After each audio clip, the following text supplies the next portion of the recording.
अब बच्चों देखो, मैंने इसमें क्या बोला था, पिछले वीडियो लेक्चर में मैंने क्या बोला था कि ये जो ट्रायंगल है ना, ये फिजिबल नहीं है, या फिर समझ लो कि तुम ये प्रैक्टिकल नहीं है। तो उसके लिए हम लोग क्या करेंगे, इसको देखो ध्यान से। सबसे पहले ये हमारा lecture number 1।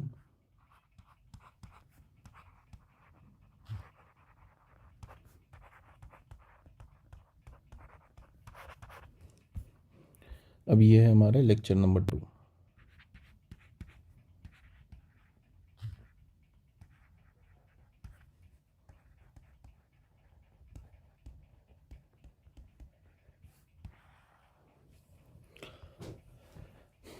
X plus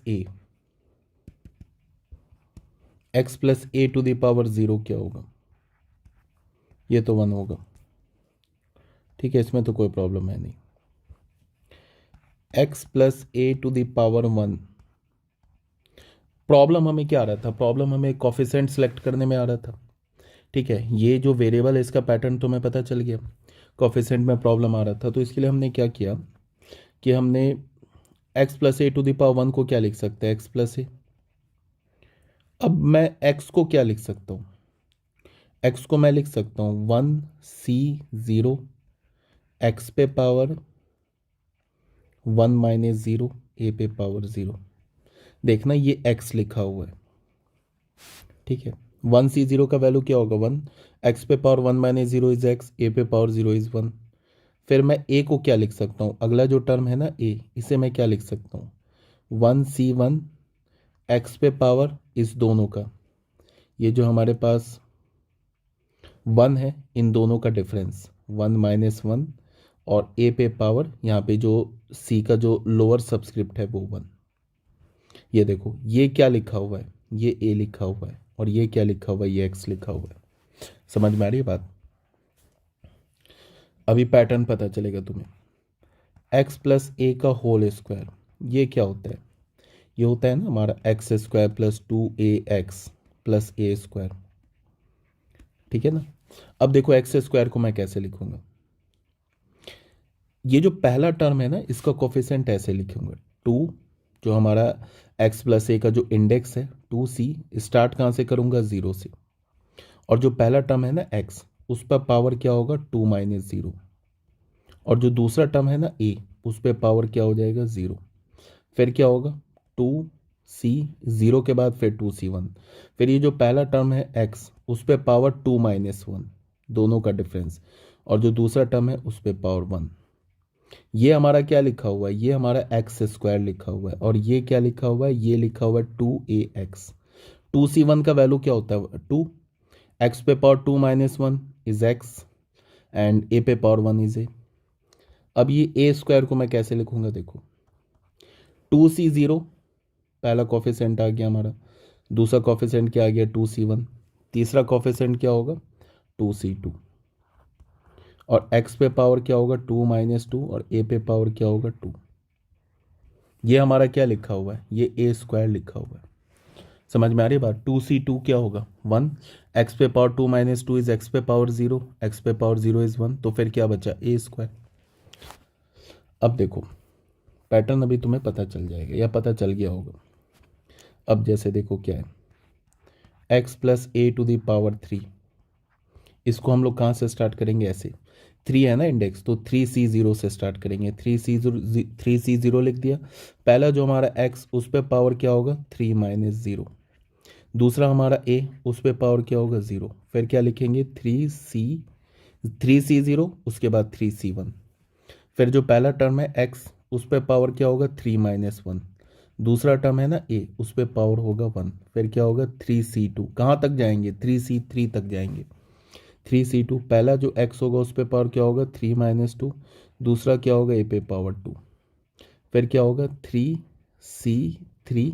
x पे पावर क्या होगा? 3 - 3। और ए पे पावर क्या होगा? 3। ठीक है, ये क्या लिखा है? ये लिखा है हमारा x3। ये वाला टर्म क्या लिखा है? ये लिखा है 3ax। और ये क्या लिखा है? 3a²x। ये क्या लिखा है? 3ax²। या एक मिनट, ये क्या लिखा है 3x² और ये टर्म क्या लिखा है 3xa², और ये टर्म क्या लिखा है a³। अब पैटर्न पता चल गया होगा। x प्लस ए पे पावर 4 अगर मुझे लिखना हो तो कैसे लिखूंगा मैं। हमें प्रॉब्लम क्या था, कॉफिशेंट में प्रॉब्लम था ना। कॉफिशेंट प्रॉब्लम नहीं था ये, मतलब ये जो मैंने पास्कल ट्रायंगल बताया, ये मैंने बताया कि फिजिबल नहीं है ऐसे कॉफिशेंट फाइंड आउट करना, तो उसके लिए हमने क्या यूज़ कर लिया, कॉम्बिनेशन यूज़ कर लिया।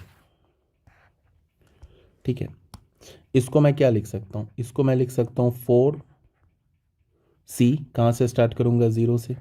पहला टर्म x है, उस पर पावर क्या होगा 4 - 0। दूसरा टर्म a है, उस पर पावर क्या होगा 0। फिर क्या होगा 4c1, पहला टर्म x है, उस पर पावर क्या होगा 4 - 1। दूसरा टर्म क्या a पे पावर 1। फिर क्या होगा 4c2, पहला टर्म x है, उस पर पावर क्या होगा 4 - 2, इस दोनों का डिफरेंस a पे पावर 2। फिर क्या होगा 4c3, x पे पावर 4 - 3, a पे पावर 3। फिर क्या होगा 4c4, x पे पावर क्या होगा 4 - 4, a पे पावर 4। ये हमारा क्या होता है, ऐसे ही हम लोग एक्सपैंड करते हैं। यहाँ तक आ रही है बात समझ में। ऐसे ही हम लोग क्या करेंगे, एक्सपैंड करेंगे इन जनरल। अब हम लोग क्या लिखेंगे, यहाँ पे अब हम लोग आते हैं binomial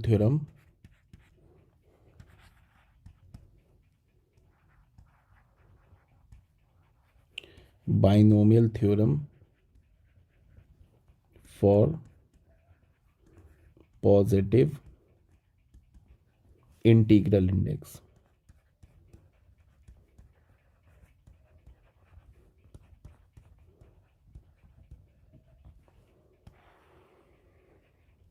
binomial theorem for positive integral index.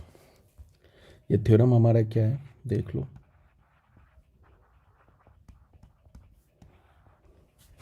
Theorem में क्या है, if x and a are real numbers,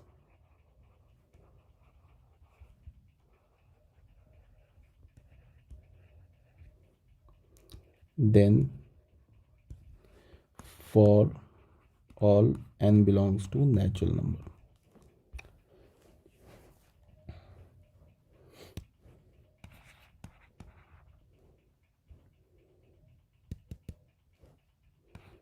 x plus a to the power n, x plus a to the power n को हम लोग कैसे लिखेंगे, यहाँ पे क्या है x और a कोई भी हमारा रियल नंबर हो और n यहाँ पे क्या हो हमारा नेचुरल नंबर हो। याद रखना, देखो होता क्या है कि बाइनोमियल थ्योरम में x plus a to the power n where n belongs to natural number, ये वाला जो है हमारा बोर्ड एग्जाम में आता है, बोर्ड एग्जाम में आता है। और एक बाइनोमियल थ्योरम का एक्सपेंशन होता है 1 + x to the power n where n belongs to, ये आगे मैं बताऊंगा, रैशनल नंबर। ये आता है कॉम्पिटिटिव एग्जाम में। ठीक है, तो हमें अभी टाइम बिंग अभी हम लोग क्या कर रहे हैं, x plus a to the power n जो इंडेक्स है वो क्या होना चाहिए हमारा, नेचुरल नंबर होना चाहिए। तो अभी जो भी हम लोग थ्योरम पढ़ेंगे उसमें जो इंडेक्स होगा वो हमारा क्या होगा, वो हमारा इंडेक्स नेचुरल नंबर होगा। ठीक है ना। तो इसको एक्सपैंड कैसे करेंगे, x plus a to the power n को एक्सपैंड कैसे करेंगे, उसके लिए सबसे पहले क्या किया हमने, ऐसे लिखा है, स्टार्ट कहाँ से करेंगे nc0, पहला जो टर्म x है उस पे पावर क्या होगा n-0, दूसरा टर्म a है उस पे पावर 0। ठीक है, उसके बाद कहाँ से स्टार्ट करेंगे nc1, पहला टर्म x उस पे पावर क्या होगा n-1, a पे पावर 1। फिर क्या होगा nc2, x पे पावर फिर क्या होगा n-2, a पे पावर 2। फिर क्या होगा nc3, x पे पावर क्या होगा n-3, a पे पावर 3।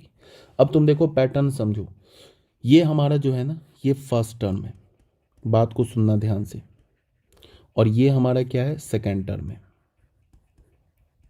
ये क्या हमारा थर्ड टर्म है। अगर मैं तुम्हें बोलूं कि इस एक्सपेंशन का थर्ड टर्म लिखो, मतलब t3 लिखो, तो थर्ड टर्म कैसे लिखोगे n, क्या मैंने बोला थर्ड टर्म लिखो तो c, तीन में से एक कम तो 2, थर्ड टर्म बोला तो सी का जो ये लोअर सबस्क्रिप्ट क्या होगा, 2 होगा, और जो पहला टर्म है ना ये एक्स, उस पर पावर क्या होगा, n-2। ठीक है, उसके बाद जो दूसरा टर्म है हमारा ए, उस पर पावर क्या होगा, 2। यही है ना थर्ड टर्म। अगर मैं तुम्हें बोलूं कि फोर्थ टर्म लिखो, तो फोर्थ टर्म लिखने के लिए क्या करोगे, एन, सी का लोअर सबस्क्रिप्ट क्या लिखोगे, 3, एक्स पे पावर क्या लिखोगे, इन दोनों का डिफरेंस n-3, और ए पे पावर क्या लिखोगे, 3। तो ये हमारा कौन सा टर्म है, ये हमारा फोर्थ टर्म है। ये बात आ रही है समझ में।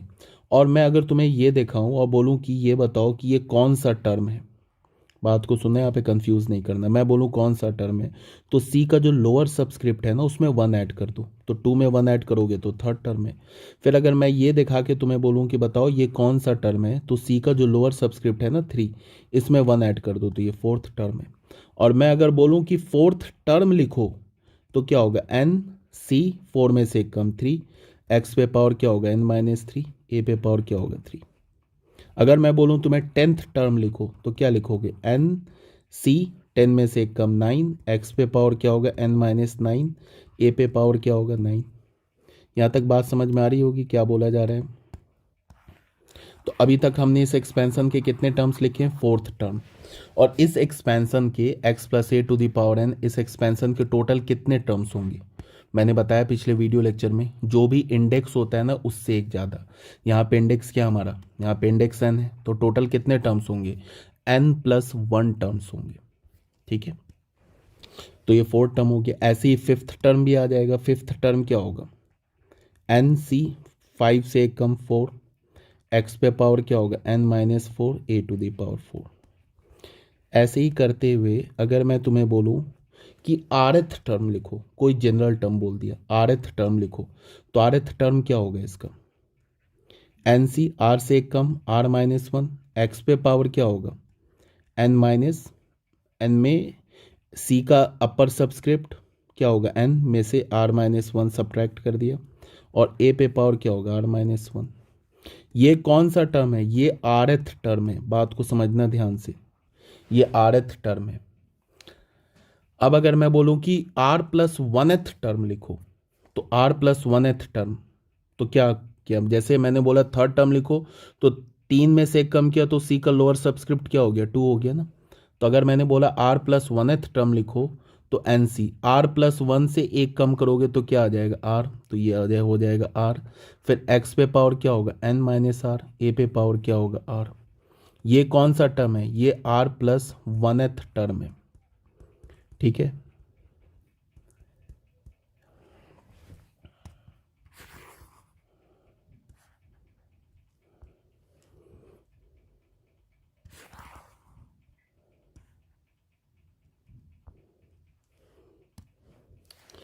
ठीक है, प्लस हमें कितने टर्म्स तक जाना है, n+1 टर्म तक जाना है, मतलब टोटल कितने टर्म्स हमारे पास, n+1 टर्म्स है।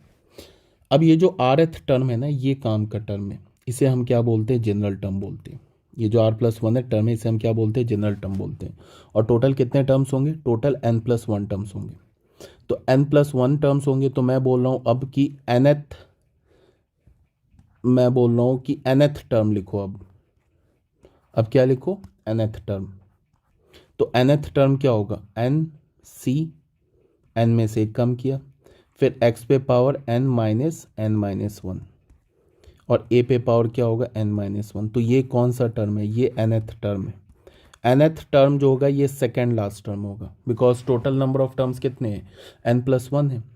उसके बाद मैं बोलूँ कि n+1th टर्म लिखो, तो एन सी, n+1 में कम करेंगे n, x पे पावर n-n, a पे पावर 0, सॉरी a पे पावर n। ये हमारा कौन सा टर्म है, n+1th टर्म है। ये आ रही है बात समझ में। तो ये एक्सपेंशन है, x+a⁴n का जो जनरल एक्सपेंशन है ये आपके सामने लिखा हुआ है। अब जो जनरल टर्म होता है, इस एक्सपेंशन का जो जनरल टर्म होता है, जनरल टर्म है, वो जनरल टर्म है r+1th टर्म है, ये हमारा जनरल टर्म है। अब इस जनरल टर्म को हम कैसे लिखते हैं, मतलब r+1th टर्म हमारा जनरल टर्म है, मतलब NCR, x पे पावर n-r, a पे पावर r, ये हमारा जनरल टर्म है। ये हमारा जनरल टर्म है। अब इसे जनरल टर्म क्यों बोला वो अभी पता चल जाएगा। अगर मैं एन सी आर एक्स पे power n minus r a पे पावर आर, ये यही है ना हमारा जनरल टर्म, इसमें मैं समेसन लगा दूं और आर को मैं वेरी कर दूं 0 से लेके एन तक, तो इसका वैल्यू क्या आ जाएगा, इसका वैल्यू आ जाएगा x plus a to the power n. देख लो, अगर तुम आर का वैल्यू 0 डालोगे तो कौन सा टर्म आएगा, फर्स्ट टर्म आ जाएगा। इसमें ना आर का वैल्यू 0 डाल के देखो, देख लो ये फर्स्ट टर्म ये वाला आ जाएगा टर्म, ये टर्म आ जाएगा। फिर इसमें तुम यहाँ पे आर का वैल्यू 1 डालो, देखो ये सेकंड टर्म आ जाएगा। यहाँ पे आर का वैल्यू 1 डालोगे ये सेकंड टर्म आ जाएगा। फिर इसी में तुम आर का वैल्यू 2 डालो, इसमें आर का वैल्यू 2 डालो, देखो ये थर्ड टर्म आ जाएगा। ठीक है, इसमें तुम आर का वैल्यू एन डालो, यहाँ पे ये जो लिखा है ना इसमें तुम आर का वैल्यू एन डालो आर प्लस 1 टर्म में, तो कौन सा टर्म आ जाएगा, एन प्लस 1 टर्म आ जाएगा, ये वाला टर्म आ जाएगा। इसीलिए इसको हमने क्या बोला है, जनरल टर्म। अगर आर का वैल्यू 0 डालते हो ना, इसमें तुम आर का वैल्यू 0 डालते हो, ये जो लिखा हुआ है हमारे पास आर प्लस 1 टर्म, इसमें अगर तुम आर का वैल्यू 0 डालते हो तो एक टर्म फर्स्ट टर्म मिलता है, आर का वैल्यू 1 डालते हो तो सेकेंड टर्म मिलता है, आर का वैल्यू 2 डालोगे तो थर्ड टर्म मिलेगा, आर का वैल्यू यहाँ एन डालोगे तो एन प्लस 1 टर्म मिलेगा। ये आ रही मेरी बात समझ में? ठीक है, तो अभी हम लोगों ने क्या बोला, अभी हम लोगों ने क्या देखा, हमने ये देखा कि x plus a to the power n, इसको हम कैसे लिखेंगे, एन सी 0 एक्स पे पावर n ए पे पावर 0, फिर लिखेंगे एन सी 1 एक्स पे पावर n माइनस 1 ए पे पावर 1, एन सी 2 एक्स पे पावर n माइनस 2 ए पे power 2 plus and so on. अब यहाँ पे मैं डायरेक्ट लिख रहा हूँ आर प्लस 1 टर्म क्या होगा, एन सी आर एक्स पे power n minus r a पे पावर आर, और बिल्कुल लास्ट वाला term n plus 1 term n C n x पे पावर 0 ए पे पावर n। ठीक है, इसी को हमने शॉर्ट फॉर्म में क्या बोला, r is equals to 0 to n r plus 1 term यहाँ पे लिख दो। अब r प्लस 1 टर्म क्या है, 0 to n, r plus 1 term है इसमें एन सी आर एक्स पे power n minus r a पे पावर r, ये r प्लस 1 टर्म है, तो ये x plus a to the power n का एक्सपेंशन है। ठीक है, अब इसमें कुछ सम इम्पॉर्टेंट कंक्लूजन्स।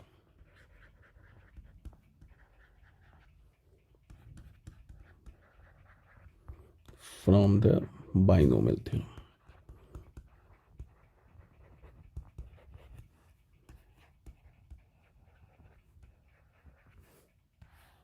कुछ छोटे मोटे कंक्लूजन है वो देख लो क्या है। सबसे पहला first,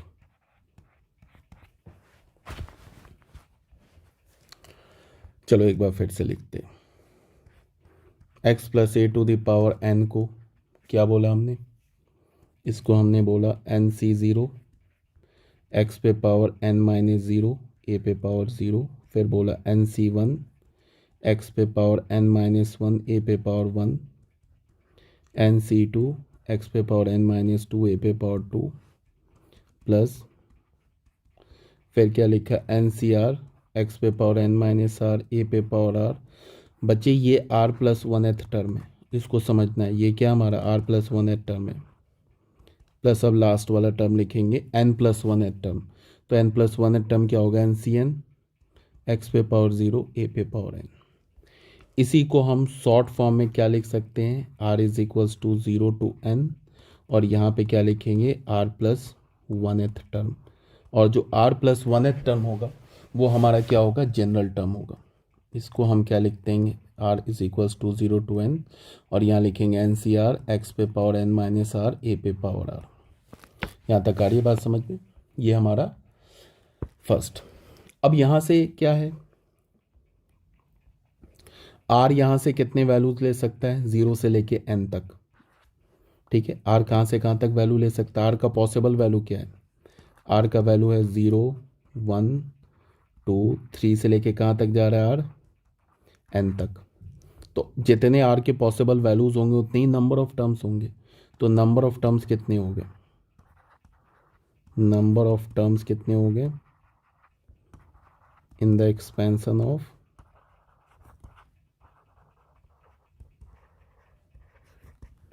x plus a to the power n, कितने नंबर ऑफ टर्म्स हो गए, 0 से लेके n तक काउंट करो तो n प्लस 1, मतलब टोटल नंबर ऑफ टर्म्स कितने हो गए n प्लस 1। और ये ऑलरेडी मैंने बता रखा है कि जो भी इंडेक्स होता है ना, जैसे यहाँ पे इंडेक्स n है ना, तो उससे एक ज़्यादा टर्म होता है। तो इंडेक्स n है तो n से एक ज़्यादा क्या होगा n प्लस 1, तो टोटल नंबर ऑफ टर्म्स कितने हो जाएंगे n प्लस 1। ये था हमारा फर्स्ट कंक्लूजन। ठीक है, अब आते हैं सेकेंड कंक्लूजन पे। सेकेंड कंक्लूजन क्या है, the sum of the indices of x and a in each term is n। मतलब क्या है कि x plus a to the power n, इसको हमने एक्सपेंड किया, क्या है एन सी ज़ीरो, एक्स पे power n minus zero, a पे पावर ज़ीरो, फिर क्या हमारे पास एन सी वन, एक्स पे power n minus one, a पे power one, n C two, x पे पावर क्या n माइनस टू, ए पे पावर टू,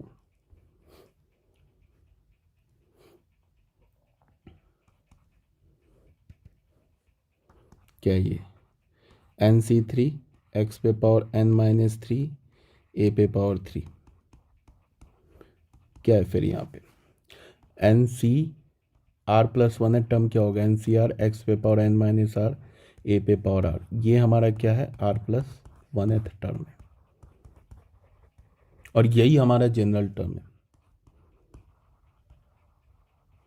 यही हमारा जनरल टर्म है, से लेके कहाँ तक आ गया एन सी एन, एक्स पे पावर ज़ीरो, ए पे पावर n, ये हमारा कौन सा टर्म है n प्लस वन टर्म है, लास्ट टर्म है। अब तुम एक बात ध्यान से देखो, पहले टर्म में x का पावर क्या है n माइनस ज़ीरो, और a का पावर क्या है ज़ीरो, n x के पावर और a के पावर का सम क्या है n है। दूसरे टर्म में x का पावर क्या है n माइनस वन, a का पावर क्या है वन, फिर n minus one plus one क्या है फिर n है। मतलब क्या है, हर टर्म में x और a के जो पावर का सम है वो हमेशा किसके इक्वल होगा, n के इक्वल होगा। फिर तीसरे टर्म में देख लो, x पे पावर क्या है n माइनस टू, और a पे पावर क्या है टू, तो सम क्या है इसका n है। फिर देख लो चौथे टर्म में देख लो, x पे पावर क्या है n माइनस थ्री, ए पे पावर क्या है थ्री, तो इसका सम क्या है अगेन n है। r प्लस वन टर्म में देख लो, x पे पावर क्या है n माइनस आर, ए पे पावर क्या है r, तो सम क्या है n है। लास्ट टर्म में देख लो, x पे पावर क्या है ज़ीरो, ए पे पावर क्या है n, सम क्या है ज़ीरो प्लस n, n। तो यही बोला जा रहा है the sum of the indices of x and a in each term is n, हर टर्म में x और a के जो पावर का सम है वो n के इक्वल है। ठीक है ना, ये हो गया हमारा कंक्लूजन नंबर 2। अब आते हैं हम लोग थर्ड कंक्लूजन में।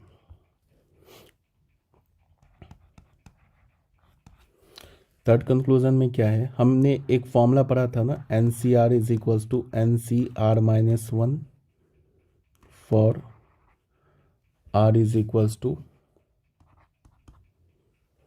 सॉरी हमने क्या फॉर्मूला पढ़ा था, n C r is equals to n C n minus r for r is equals to zero one two three से लेके कहाँ तक एन तक। ये तो हमारा स्टैंडर्ड फॉर्मूला है, n C r is equals to n C n minus r. अब तुम ध्यान से देखो, चलो एक बार मैं फिर से एक्सपेंशन लिखता हूँ, बार बार एक्सपेंशन लिख रहा हूँ, इससे तुम्हें भी याद हो जाएगा। x plus a to the power n, मैं आगे से ना तीन टर्म लिखता हूँ, एन सी ज़ीरो, एक्स पे power n minus zero, a पे पावर ज़ीरो, पहला टर्म लिख दिया। फिर सेकेंड टर्म लिखा एन सी वन, एक्स पे power n minus one, a पे पावर वन। फिर थर्ड टर्म लिखा NC2 x पे पावर n माइनस 2 a पे पावर 2, r प्लस 1 टर्म लिखा NCR x पे power n minus r a पे पावर r। ये हमारा कौन सा टर्म है? ये हमारा r प्लस 1 टर्म है। अब मैं लास्ट से 3 टर्म लिखता हूँ। सबसे लास्ट वाला टर्म क्या होगा? सबसे लास्ट वाला टर्म होगा n प्लस 1th टर्म होगा, सबसे लास्ट वाला टर्म। सेकेंड लास्ट टर्म क्या होगा? n प्लस 1th से एक कम nth term. Third last term क्या होगा? n minus 1th term. अब इसको देखो, थर्ड लास्ट टर्म क्या होगा? n minus 1th term. कैसे लिखेंगे? NC n minus 2। ये बात ऑलरेडी मैंने बता रखा है। अगर मैं बोलूँ थर्ड टर्म लिखने के लिए तो क्या लिखोगे? NC 3 में से एक कम 2, फिर x पे पावर n माइनस 2 a पे पावर 2। अगर मैं तुम्हें बोलूँ कि t nth टर्म, सबसे लास्ट वाला टर्म होगा क्या? n plus 1th term, because total number of terms तो n प्लस 1 है। ये हमारा हो गया लास्ट टर्म, लास्ट टर्म हो गया। सेकेंड लास्ट टर्म क्या होगा? n प्लस 1 से एक कम। ये हमारा क्या हो गया? Second last term, second last term. Third last term क्या होगा? n minus 1th term. ये हमारा क्या हो गया? Third last term. समझ में आ रही बात? ये क्या हो गया हमारा? Third last term. तो मैं क्या कर रहा हूं? अच्छा, n प्लस 1th टर्म कैसे लिखेंगे? n से एक कम x पे power n minus n a पे पावर n। nth टर्म कैसे लिखेंगे? जो कि हमारा सेकेंड लास्ट टर्म है, NC n माइनस 1 x पे power n minus n minus 1 a पे power n minus 1। Third last term कैसे लिखेंगे? Third last term NC n minus 1th term है ना थर्ड लास्ट टर्म, तो n माइनस 1 से एक कम, तो n माइनस 2 x पे पावर n माइनस 2 और a पे पावर n माइनस 2। ऐसे ही लिखेंगे ना। मैं क्या समझाने की कोशिश कर रहा हूं अभी समझ में आ जाएगा। मैंने लिखा थर्ड लास्ट टर्म x पे पावर n माइनस 2 और a पे पावर n माइनस 2। ये हमारा कौन सा टर्म है? ये n माइनस 1th टर्म है। इसके बाद वाला टर्म क्या होगा? nth term.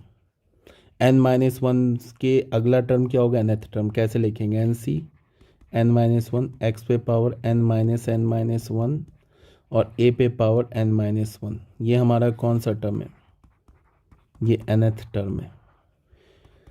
लास्ट टर्म क्या होगा? n प्लस 1th टर्म, तो क्या होगा? NC n x पे power n minus n a पे पावर n। ये हमारा कौन सा टर्म है?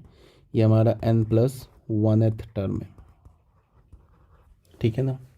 अब तुम्हें इस थर्ड पॉइंट में समझाने की क्या कोशिश कर रहा हूँ कि जो हमारा फर्स्ट टर्म है ना, फर्स्ट टर्म क्या है हमारा? ये है ना हमारा फर्स्ट टर्म, ये हमारा फर्स्ट टर्म है। फर्स्ट टर्म का कॉफिशेंट क्या होता है? जैसे हम लोग बाइनोमियल में क्या बोलते हैं? या तो कॉफिशेंट बोलते हैं या तो बाइनोमियल कॉफिशेंट बोलते हैं। तो फर्स्ट टर्म का कॉफिशेंट या फर्स्ट टर्म का बाइनोमियल कॉफिशेंट क्या? NC0। और बिल्कुल लास्ट टर्म का बाइनोमियल कॉफिशेंट क्या है? NCN। ये दोनों आपस में इक्वल है बाय यूजिंग दिस फॉर्मूला। इस फॉर्मूले से दोनों इक्वल है। यहाँ पे देख लो, r का वैल्यू 0 डाल लो, इस फॉर्मूले में r का वैल्यू 0 डालो, तो NC0 किसके इक्वल हो जाएगा? NCN minus 0। तो NCN माइनस 0 इज NCN।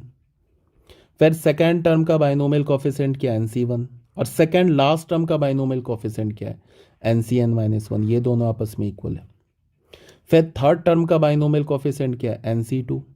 और थर्ड लास्ट टर्म का बाइनोमियल कॉफिशेंट क्या है? NCN minus 2। ये भी अगेन इक्वल है। तो यही समझाने की कोशिश कर रहा हूँ कि x plus a to the power n में जो बाइनोमियल कॉफिशेंट्स होते हैं equidistant from the beginning and from the end are equal. जैसे इस कहने का क्या मतलब है कि तुम ऐसे देखो, x plus a to the power 3 को तुम एक्सपेंड करो तो क्या होगा? इसका फॉर्मूला क्या होता है? a cube plus 3x square a plus 3xa square plus a cube. यही है ना। अब तुम ध्यान दो, इसको पहले टर्म का बाइनोमियल कॉफिशेंट क्या है? 1, कोफिशिएंट है 1, इसी को लिखते हो ना, तुम ऐसे ही लिखते हो ना, 3c0 x पे पावर 3 माइनस 0 a पे पावर 0, एक्स क्यूब को तो ऐसे ही लिखते हैं ना हम लोग।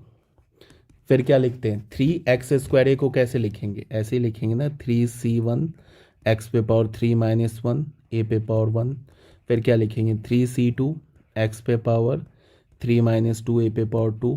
फिर क्या लिखेंगे, 3c3 x पे पावर 3 माइनस 3 a पे पावर 3। अब बच्चे क्या है इसमें कि पहला टर्म और लास्ट टर्म, इसका ये जो बाइनोमियल कोफिशिएंट है ना, यहाँ पे 3c3 आ रहा है और यहाँ पे 3c0, ये दोनों इक्वल है। मतलब ये देख लो 1 और ये यहाँ पे भी 1 है, इक्वल है। ए क्यूब का कोफिशिएंट क्या है, 1 है, इक्वल है। फिर यहाँ से ये 3 और ये 3 इक्वल है। मतलब यहाँ से सेकंड टर्म हो गया और यहाँ से पीछे से जाओगे तो सेकंड लास्ट टर्म हो गया, दोनों का कोफिशिएंट इक्वल है। यही समझाने की कोशिश की जा रही है आपको सेकंड पॉइंट में। सेकंड पॉइंट में क्या बोला जा रहा है, binomial coefficient equidistant from the beginning and from the end are equal. ठीक है ना।